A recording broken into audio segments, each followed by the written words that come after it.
Et coucou, et bien écoutez, comme prévu, la suite de la vidéo que je vous avais préparée ce week-end, avec encore quelques petites recommandations historiques, et cette fois on va se concentrer un petit peu plus sur les livres courts, ou en tout cas les histoires plus courtes que les sagas précédemment citées, et les graphiques. Voilà, bah écoutez, j'espère que ça vous plaira, et puis comme d'habitude, vous n'hésitez pas, si vous aimez ce que je fais, à vous abonner, à mettre un petit like, un petit commentaire, un petit bonhomme qui sourit, n'importe quoi, voilà. Bah écoutez, je vous dis à très bientôt, et je vous laisse avec moi-même d'il y a 2 jours. Alors maintenant on passe au livre en un seul volume et on va revenir en France avec Dieu et nous seuls pouvons de Michel Folco, qui est un livre qui se passe au XVIIe siècle, qui se passe autour d'un personnage principal qui est aveyronnais et qui par un concours de circonstances va se retrouver à devenir bourreau. Bourreau qui est un travail que très honnêtement personne ne voulait, même à l'époque, mais qui avait un tel nombre d'avantages justement pour attirer, parce que personne n'en voulait, que quand on est pauvre, quand on n'a rien et puis qu'on a un petit peu tout à perdre, c'est quelque chose qu'on acceptait. Ça restait quand même quelque chose qui vous rendait paria aux yeux de la société. La société était bien contente que vous soyez là pour couper les têtes et torturer les gens quand il y en avait besoin, mais à côté de ça, dans la vie quotidienne, vous étiez toujours mis de côté, les gens ne veulent pas vous parler, ne veulent pas vous toucher, ne veulent rien vous vendre, c'était un petit peu compliqué. Cette histoire donc avec le personnage principal, dont je me rappelle plus le nom, désolé, j'ai lu il y a un bon moment, mais ça va être le début d'une saga familiale, puisqu'en fait ça va raconter l'histoire d'une famille de bourreaux. Il y aura d'autres tomes par la suite que je n'ai pas lus, mais celui-là à la base est un premier, les autres tomes sont sortis bien plus tard.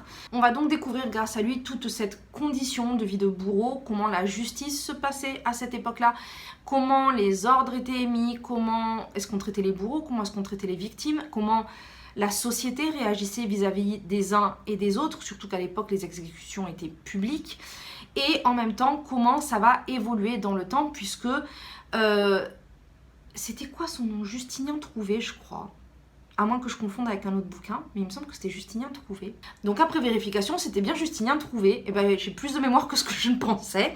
Et en fait, il va être le premier d'une lignée de bourreaux, puisque ça se transmettait en famille, puisqu'effectivement, quand on est un tel paria de la société, quand on arrive à fonder une famille, on transmet en fait ce gène, d'une certaine façon, de paria à sa famille et à sa descendance.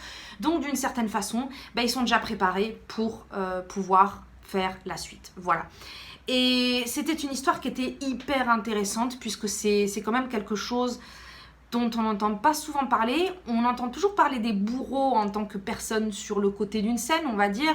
Ils sont toujours là. À chaque fois que il y a des livres historiques ou des films historiques où il y a toujours leur présence, mais on ne sait pas ce qu'ils vivent, on ne sait pas ce qu'ils ressentent, on ne sait pas non plus ce qu'ils pensent de ces condamnations, de ce qu'il faut et de ce qu'ils doivent faire. Et donc effectivement c'est toute une incursion dans cette vie-là. Voilà, donc c'était hyper intéressant, c'était très bien écrit, les personnages étaient très très attachants et les histoires très cruelles d'une certaine façon, et pourtant elle restait très très bonne. Moi je sais que je m'étais régalée, j'avais passé un super bon moment, et en fait j'ai hâte de lire les autres livres puisque je ne les ai pas encore lus. Il y a eu beaucoup d'écart en fait entre les volumes, et quand j'ai lu le premier il n'y avait pas encore de suite. Donc quand elle est sortie plusieurs années plus tard, je m'étais dit il faudra que je lise, et puis après vous savez c'est comme d'habitude, on commence à lire d'autres choses et puis ça nous sort de la tête. Voilà.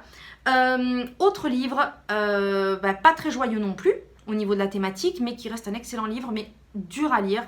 Autant le dire tout de suite, il s'agit de La mort est mon métier de Robert Merle, de nouveau, tiens, j'avais pas fait attention. Sauf que là, il ne s'agit plus de XVIe siècle, mais de Seconde Guerre mondiale. Alors, cette biographie nous raconte la vie de Rudolf Höss, qui était un nazi qui faisait partie de ces SS qui gazaient les gens à Auschwitz-Birkenau. Et on a toute sa vie depuis son enfance qui pourrait presque nous faire de la peine pour ce personnage, et pour lequel on se dit qu'au final peut-être que ce qu'il a fait c'était parce qu'il n'avait pas le choix, jusqu'au moment où c'est pas qu'on découvre, mais on réalise sa froideur, sa distance vis-à-vis de ce qu'il fait, et presque ce je m'en foutisme. En fait c'était un véritable monstre, et il n'avait absolument aucune empathie, aucune affection quelconque, aucun ressenti. En fait c'est une telle froideur que ça fait vraiment extrêmement peur, puisque du coup, quelqu'un qui est froid à ce point-là, quelqu'un qui a de la haine à la limite, on peut réussir peut-être à activer d'autres sentiments, puisque quelqu'un qui est haineux, il a des sentiments, même si ce ne sont pas les bons. On peut toujours espérer. Maintenant, quelqu'un qui est froid, glacial et qui a zéro sentiment sur quoi que ce soit, ni en bien, ni en mal, c'est un mur, et on se dit que c'est le genre de personne idéale en fait pour ce genre de job et qui le fera sans hésiter. À partir du moment où ce sont les ordres, à partir du moment où c'est ce qu'il a à faire, ben voilà, c'est comme de laver sa vaisselle en gros quoi, voilà. Et cette biographie de Robert Merle a été très basée sur les procès qui ont été faits à l'époque, et entre autres le procès de Rudolf Höss, puisque c'est vraiment la personne qui a permis justement de découvrir toute sa vie précédente, mais aussi sa façon de voir les choses et sa façon d'interpréter ce qui s'est passé à Auschwitz-Birkenau et la façon avec laquelle il a été condamné. Voilà. C'est un livre, je pense, qui est très important à lire, parce que même s'il est difficile, il nous permet quand même d'appréhender certaines choses de l'intérieur et comment dire, comme il fait partie de ces quelques livres en fait qui je trouve donnent une très bonne leçon de conscience pour nous tous. C'est très difficile à exprimer, donc j'espère qu'avec mes mots j'arrive à vous faire comprendre un petit peu de quelle façon je pense que ce livre est important, de quelle façon je pense qu'il faut peut-être l'aborder. Pas quand on se sent pas bien, parce que ça c'est sûr que ça va pas être ça va pas faire du bien, hein. Soyons honnêtes, mais je pense que à partir d'un certain âge, il fait partie des lectures indispensables qui nous mettent le nez devant les choses qui se sont passées avec la froideur nécessaire pour aussi justement qu'on se rende compte que les crimes et la méchanceté humaine, c'est pas toujours ouais mais c'était la faute à la guerre, j'avais pas le choix, et que les personnages comme ça existent et que certains sont arrivés au pouvoir et qu'il ne faut plus que ça arrive et qu'il ne faut plus qu'on les laisse faire. Malheureusement, l'histoire nous rappelle tous les jours que c'est pas prêt de s'arrêter. Voilà. On reste sur le même thème avec un livre cette fois très très petit qui est aussi difficile puisqu'il est sur le même genre de thématique, puisqu'on est toujours sur la Deuxième Guerre mondiale, et qui s'appelle Inconnu à cette adresse. Alors, celui-là aussi est à conseiller parce que celui-là aussi, je pense, remue des choses dans la conscience et de façon cette fois très rapide, qui fait qu'on peut se sentir concerné et touché très vite. C'est un roman qui ne fait que 128 pages. Je dirais même c'est un petit roman, voire une longue nouvelle, qui, comme son nom l'indique, est un petit roman épistolaire. Donc toute l'histoire ne se passe que par des lettres. Des lettres entre deux personnes, deux amis, qui sont marchands d'art. Ces deux amis en fait habitent aux États-Unis, mais l'un d'entre eux, qui est allemand d'origine, décide de rentrer en Allemagne à cause des événements de la Seconde Guerre mondiale pour rejoindre sa famille, pendant que le deuxième personnage, qui lui est juif, reste en Californie. Ils vont donc s'échanger des lettres, et pendant que l'un voit ce qui se passe aux États-Unis, les changements qu'il va commencer à y avoir à cause de la Seconde Guerre mondiale, l'autre, lui, va avoir la vision directe de ce qui se passe en Allemagne et d'une certaine façon subir la propagande, subir les idées qui malheureusement étaient en train de s'étendre et qu'il va commencer à partager. Voilà. Donc, je ne peux pas vous en dire plus, c'est une histoire qui est extrêmement courte. Si vous voulez savoir comment va se développer cette histoire, il faut la lire. Comme j'ai dit, c'est très très court, ce ne sont que des lettres, donc en plus il n'y a pas forcément beaucoup d'écrits à chaque page, mais c'est un texte qui est extrêmement touchant et qui, je pense, est d'utilité publique. Voilà.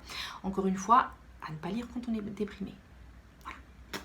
Alors, on va passer sur des choses, j'allais dire un petit peu plus gaies. Pas forcément, mais on va passer sur du graphique. Parce que dans les graphiques aussi, il y a des graphiques qui sont des biographies et qui ont une relation avec l'histoire, qui, je pense, encore une fois, peuvent plaire à tout le monde et qui peuvent être aussi une porte d'entrée parfois dans le domaine. Alors, le premier est un roman graphique qui nous raconte la vie d'Evelyn Nesbit. Alors, Evelyn Nesbit était une Américaine et elle a été la première pin-up du XXe siècle. C'était une jeune fille qui était absolument magnifique. Physiquement, elle était très très belle, mais à cause de sa beauté, elle va très vite être exploitée par sa mère qui se rend compte que tout le monde se tourne sur elle, tous les hommes la regardent, tous les hommes sont intéressés par elle, et elle va exploiter cette beauté pour essayer d'utiliser sa fille et d'essayer de la vendre comme un produit. Voilà. En fait, Evelyn Nesbit, si vous regardez des très anciennes, pardon, des très anciennes images, des photos, des peintures du tout début du XXe siècle, en fait, c'est sa tête que vous voyez sur beaucoup d'entre elles. Elle a été un modèle qui a été peint, qui a été photographié, qui a été utilisé dans des publicités, qui a été utilisé dans plein de choses. En fait, elle a vraiment développé son talent, façon de parler, quand elle était à New York, où effectivement là-bas c'était vraiment le centre de l'art, le centre du développement en fait de toute cette nouvelle époque, de toute cette ambiance où effectivement tout était un peu paillettes, tout feu tout flamme, et par lesquelles aussi elle a été très séduite parce que à 16 ans on est encore une gamine et qu'on ne voit que le bon côté des choses avant que les choses tournent au vinaigre, voilà.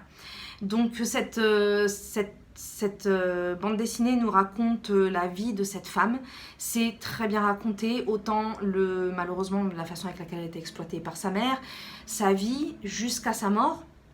C'est une biographie, mais c'est-à-dire bout en bout, ça ne prend pas juste une partie de son histoire, et de voir effectivement comment ça a tourné, en fait, d'être exploité comme ça à droite à gauche, de se retrouver utilisé en permanence, et de ne se sentir en fait que comme un objet et strictement inutile sans ça, surtout à cette époque-là où en fait c'était la première du genre, mais après son lancement à elle, bien entendu, il y en a d'autres qui ont voulu faire la même chose, donc au bout d'un moment, l'âge venant, c'était un petit peu plus compliqué. Et autre chose aussi, justement par rapport à cette bande dessinée que je trouve extrêmement bien racontée, très très belle, les graphismes. Les graphismes sont absolument magnifiques.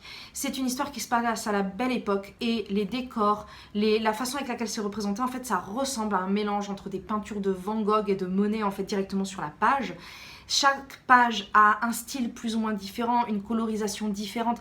Franchement, c'est un roman graphique qui est magnifique.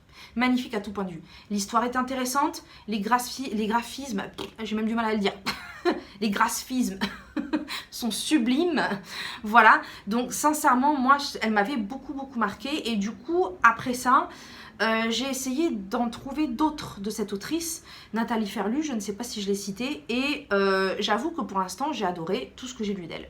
J'ai également lu une biographie d'Andersen, qui était très très belle, mais je ne vais pas développer sur chacun de ces sur chacun de ces livres. Par contre, je voulais vous parler d'un autre roman graphique qui a aussi été écrit par elle, enfin dessiné par elle, et qui nous raconte la vie d'Artemisia Gentileschi, qui a été une peintresse, ça se dit ça, une artiste peintre, ça colle mieux, une artiste peintre de la Renaissance et qui a malheureusement été un petit peu mise de côté et qu'on ne commence qu'à redécouvrir ces dernières années. Elle avait un talent absolument incroyable, son père lui-même était peintre et c'est ce qui l'a inspiré, sauf qu'à l'époque, les femmes n'avaient pas beaucoup de droits comme d'habitude, mais son père lui a laissé le droit d'utiliser de la peinture, de le copier, de faire des ateliers avec lui. Il lui a vraiment laissé la porte ouverte à toutes ces choses-là. Malheureusement, il fallait bien qu'un jour elle se marie. Le problème en fait, c'est que la personne à qui on va la promettre va la violer, ce qui va être un traumatisme absolu dans sa vie et qui va également décider de toutes ses actions et également de toutes les peintures qu'elle va faire par la suite. Entre autres, son plus célèbre qui est celui de Judith et Holoferne, pour ceux qui connaissent la légende qui représente Judith avec la tête coupée d'Holoferne, ce qui est assez parlant par rapport à ce qui lui est arrivé. Encore une fois, alors les graphismes pour celui-là, je pense que c'était l'une de ses premières œuvres. Donc les graphismes, je les ai trouvés un petit peu moins bons, mais l'histoire était franchement très intéressante, très bien développée.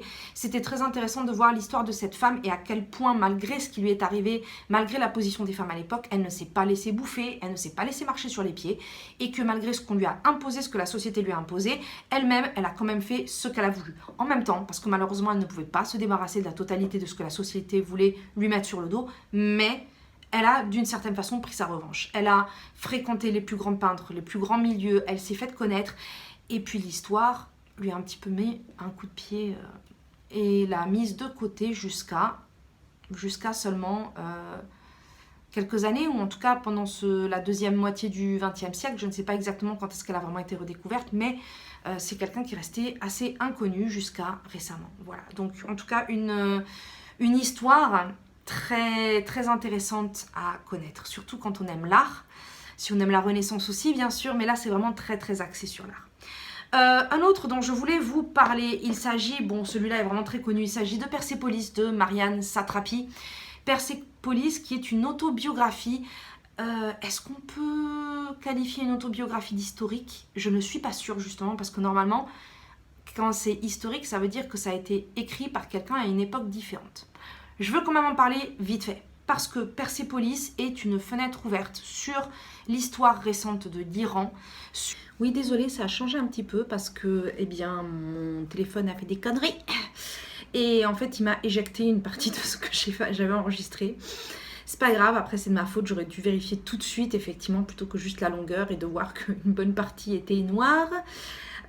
Donc voilà, bah écoutez, maintenant je reviens dans une tenue différente, hein, la tenue de travail, désolée, donc du coup c'est pas très...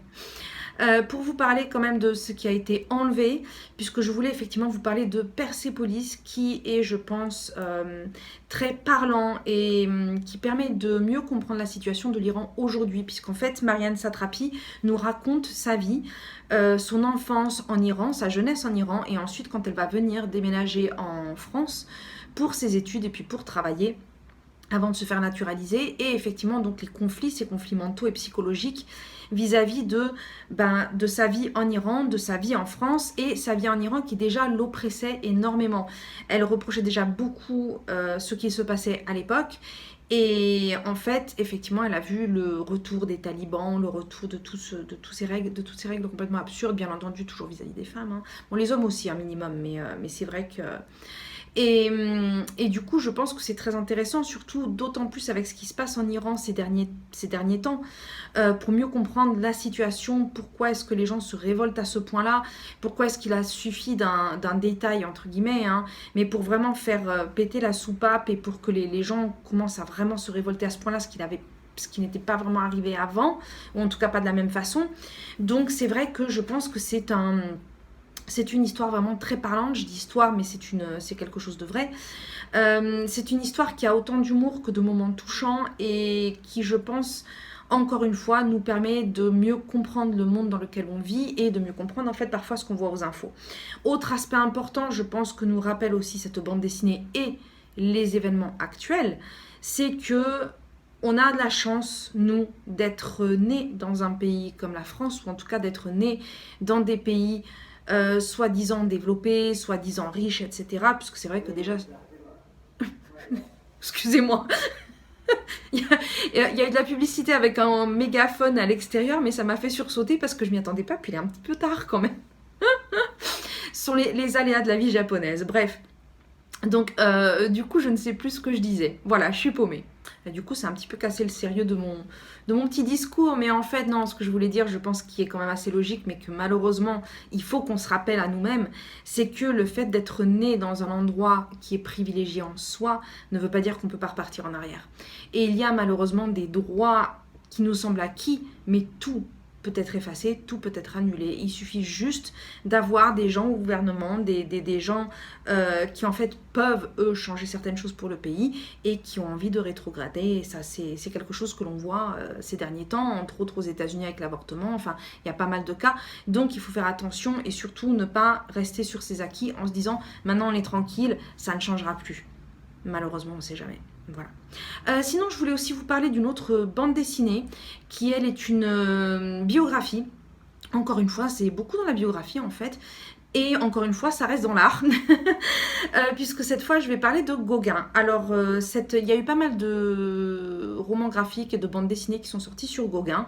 Celle-ci, c'est Gauguin, Loin de la route. Comme d'habitude, je vous mets les refs en note en bas. Mais celle-ci m'a beaucoup plu parce que, alors personnellement, je ne suis pas une grande fan des tableaux de Gauguin.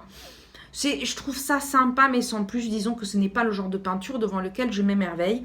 Par contre, comme j'ai déjà expliqué, j'aime beaucoup comprendre le processus, qu'est-ce qui s'est passé, et puis surtout quand c'est lié à certains faits historiques ou à certains milieux particuliers que je ne connais pas forcément, puisque c'est toujours un plaisir d'apprendre ce type de choses.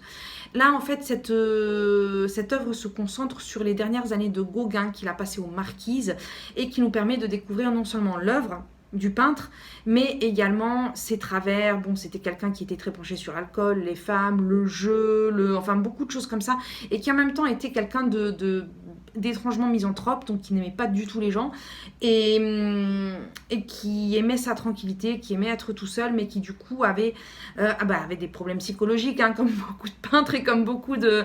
C'est vrai qu'il y a toujours un petit peu de ça, les questionnements, toute cette espèce de philosophie interne que parfois nous-mêmes on a du mal à comprendre. Même quand elle nous concerne, c'est un petit peu étrange, mais c'est pas pour rien que la psychologie existe, hein. Et c'est vrai que du coup, j'ai beaucoup aimé cette œuvre parce qu'elle revient sur des années qu'on ne connaît pas forcément, à part le fait qu'il habitait aux Marquises et que c'est là qu'il a peint ses tahitiennes. Mais quand on ne s'attarde que sur les tableaux, on a l'impression que c'était une vie un petit peu toute rose avec des cœurs, entre guillemets. Alors que pas forcément. Ce n'est pas parce qu'il habitait dans cet endroit-là que ses démons étaient partis, que son processus de peinture était passé vers quelque chose d'un petit peu plus calme et tranquille. Donc c'était très intéressant, autant d'un point de vue de l'art que de la personne en elle-même, et effectivement d'essayer de mieux le comprendre, sa relation aussi avec d'autres artistes. Et c'est par les yeux d'un journaliste en fait qui va venir sur cette île et qui va en fait essayer d'avoir des entrevues avec lui, qui va nous permettre de comprendre un petit peu mieux son état d'esprit et sa façon de faire. Voilà. Les graphismes étaient très bons. Ils étaient inspirés justement des peintures de Gauguin, donc j'ai trouvé que c'était très bien puisqu'on retrouvait un petit peu l'atmosphère, sans forcément que ça fasse une copie en fait du style de Gauguin, contrairement à d'autres œuvres dont j'ai pu parler dans d'autres vidéos ou même tout à l'heure avec Ève sur la balançoire. Mais ça reste vraiment, il y a un côté personnel et copié en même temps. C'est un petit peu difficile à expliquer. C'est ce mélange que j'ai bien aimé. C'est une façon de mettre une patte sur quelque chose de connu qui fait que ça le rend familier et en même temps original. Voilà. Donc du coup, c'est vrai que celle-là, je l'ai vraiment bien aimée. Et puis du coup, maintenant, je vais vous laisser avec mon ancien moi, de nouveau, qui va vous parler d'un manga que j'ai lu il y a très longtemps, mais que j'avais adoré, et qui j'espère va vous inspirer, parce que je trouve que c'est vraiment une histoire géniale à lire. Et puis on repart sur quelque chose d'un petit peu plus humoristique, enfin, parce que c'est vrai que j'ai un petit peu plombé l'ambiance avec certains des bouquins. Désolée pour ça, voilà. Bah écoutez, je vous remets avec mon ancien moi, et puis comme ça, moi, je vais pouvoir aller me coucher bientôt. Ikkyu était le fils illégitime de l'empereur de l'époque. L'histoire en fait se passe au XVe siècle. Et très vite, puisqu'il était le fils de l'empereur et d'une de ses concubines, il va être envoyé pour apprendre à devenir un moine zen dans une école bouddhique. Voilà. Alors en fait, on va suivre tout son parcours, puisque c'est un moine qui a laissé une marque très importante sur le bouddhisme au Japon. Et on va suivre tout son parcours à partir de son enfance, où il va comprendre, en fait, où il va apprendre le bouddhisme, mais où aussi il va remettre en question beaucoup de choses en fait tout au long de sa vie, pour mieux comprendre la spiritualité, pour mieux comprendre ses croyances et pour mieux comprendre sa vie en fait tout simplement. Il va, après sa formation, décider de partir en voyage et de parcourir plusieurs contrées, de parcourir le Japon en particulier, et chaque épisode de sa vie va lui permettre de développer ou de comprendre quelque chose. C'est quelqu'un qui a laissé une empreinte très très forte dans le bouddhisme ici, et qui est étrangement pas très catholique si je puis dire. Parce que en fait, quand on suit sa vie, on se rend compte que en étant mis aussi jeune dans une école bouddhique, ça ne l'a pas empêché de rester un enfant, ça ne l'a pas empêché d'être très malicieux, de faire des blagues qu'il ne fallait pas faire, sauf qu'en grandissant, ça va lui rester. Et en fait, c'est quelqu'un qui malgré sa spiritualité, malgré va aller voir des prostituées, va picoler beaucoup, enfin il a eu une sorte de questionnement intérieur qu'il a aussi fait passer par absolument toutes les phases par lesquelles un être humain peut passer, le pire comme le meilleur, et par moments c'était vraiment très très drôle. Il va bien sûr, c'est pour ça aussi qu'il a marqué l'histoire du bouddhisme, finir par trouver la paix, finir par comprendre sa propre spiritualité et puis par ensuite l'enseigner aux autres, et puis par mourir paisiblement en accord avec tous ces principes. Mais c'est vrai que sa vie au final est très intéressante à suivre, elle est très chaotique. Et je pense aussi que c'est ce qui la rend aussi intéressante, c'est-à-dire que ce ne sont pas juste des enseignements conçus à la lettre ou des enseignements qu'on lit, qu'on apprend. C'est vraiment, ça a été un questionnement très très personnel. Ça a été lui-même remettre des choses en question, essayer de comprendre pourquoi, est-ce qu'il y a des choses qui fonctionnent, est-ce qu'il y en a qui ne fonctionnent pas, comprendre l'essence profonde des textes qu'il a lus, en les mettant en pratique et en même temps aussi parfois en faisant l'opposé dans la vie de tous les jours pour comprendre pourquoi est-ce que ça c'est un précepte par rapport à d'autres choses. Il y a eu tout un processus comme ça qui fait que je pense, même si c'est un manga très basé sur la spiritualité à la base, ça peut aussi parfaitement plaire à un tout autre public. Voilà. Ben écoutez, je pense qu'on va arrêter là parce que je vous ai quand même déjà donné pas mal de titres et pas mal de choses. S'il y en a que vous avez déjà lu, que vous connaissez déjà, surtout vous n'hésitez pas à m'en parler. En particulier ceux qui sont moins connus d'ailleurs, puisque c'est vrai que il y en a dont je n'entends vraiment pas du tout parler, et il y en a d'autres dont j'entends parler, mais pas sur Booktube, plutôt dans des sites de librairie, dans des choses comme ça où je les vois toujours en avant, mais c'est vrai que je n'en entends pas forcément parler. Il y a d'autres livres historiques qui m'ont beaucoup plu, mais vous les avez déjà sur d'autres vidéos de ma chaîne, donc c'est pour ça que j'ai essayé de ne pas me répéter. Et sur ce, bah écoutez, si vous aimez bien ce que je fais, n'hésitez pas à vous abonner, me mettre un petit like, un petit commentaire, même un petit visage, si vous arrivez à trouver un petit bonze ou un petit truc avec un chapeau à la japonaise. Voilà, vous pouvez me mettre ça en commentaire. Et puis sur ce, je vous dis à très bientôt pour une prochaine vidéo. Ciao, ciao!